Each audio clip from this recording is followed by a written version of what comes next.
manhã de ontem, a Delegacia Especializada em Proteção à Criança e ao Adolescente cumpriu um mandado de prisão preventiva em face de um homem de 38 anos, investigado pela prática de estupro de vulnerável contra duas crianças de 9 e 11 anos de idade à época, atualmente.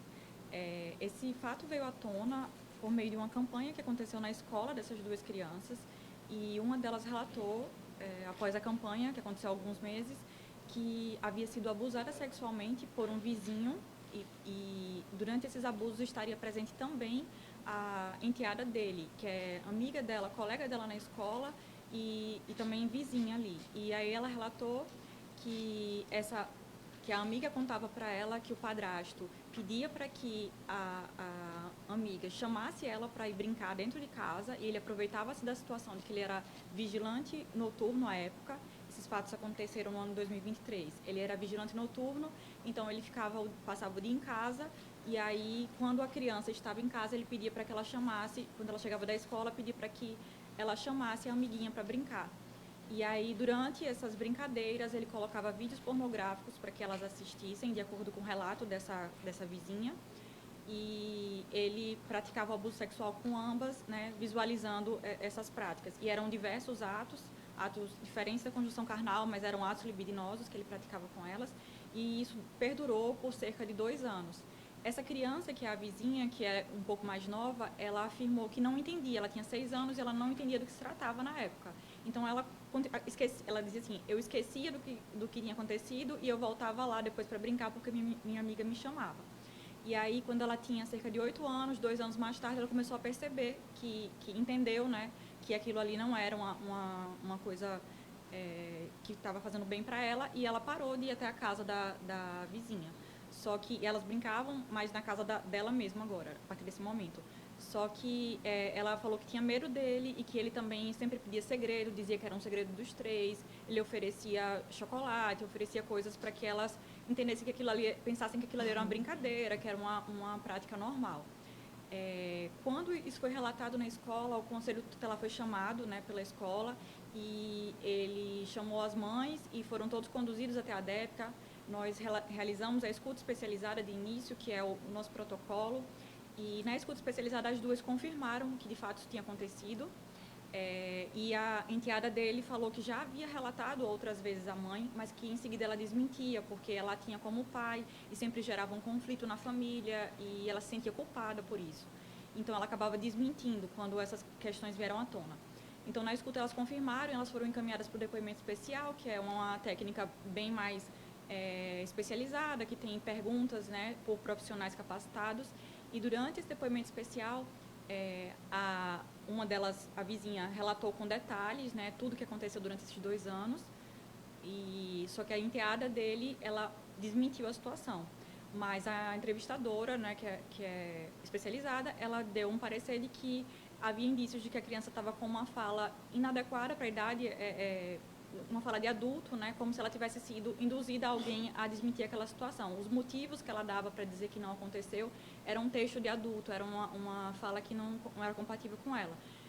Diante disso, a gente representou a justiça porque havia essa possível violência psicológica, ela está sofrendo alguma pressão para desmentir mais uma vez, e havia o risco de que ela estivesse sofrendo ainda violência sexual, porque ela continuava sob o poder da mãe, né, que não acreditava nesses relatos, e do padrasto também. Então, foi prontamente analisado pela justiça, deferido, e na manhã de ontem nós cumprimos esse mandado, e ele agora vai responder, né, por estupro de vulnerável em face dessas duas crianças, e está à disposição da justiça. Esse caso ele é muito importante também para que a gente destaque o trabalho da rede de proteção, porque muitas vezes nesses conflitos, nesses crimes sexuais praticados no âmbito familiar, a criança ou adolescente ele não encontra espaço, não encontra segurança para poder denunciar, né? E acaba se sentindo culpado, culpada, tem medo também do que vai acontecer com a família depois daquilo. Então, foi por meio dos professores e dos conselheiros tutelares que compõem a rede de proteção que essas crianças tiveram voz, chegaram até nós e chegou até a justiça, e nós estamos tomando as providências cabíveis. Então, a DEPCA está aqui hoje também para destacar o trabalho desses profissionais, desse caso especificamente, e de todos os profissionais que atuam, né, diariamente em diversos casos que chegam de violência contra crianças e adolescentes na nossa delegacia.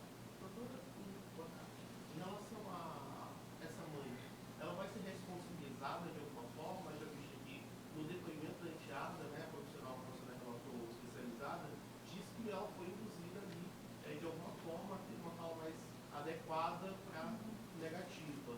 Ela deve ser indiciada de alguma forma, responsabilizada de alguma forma. Essa criança também deve retornar para o poder familiar, nesse caso da mãe, ou ela deve ser encaminhada para algum abrigo?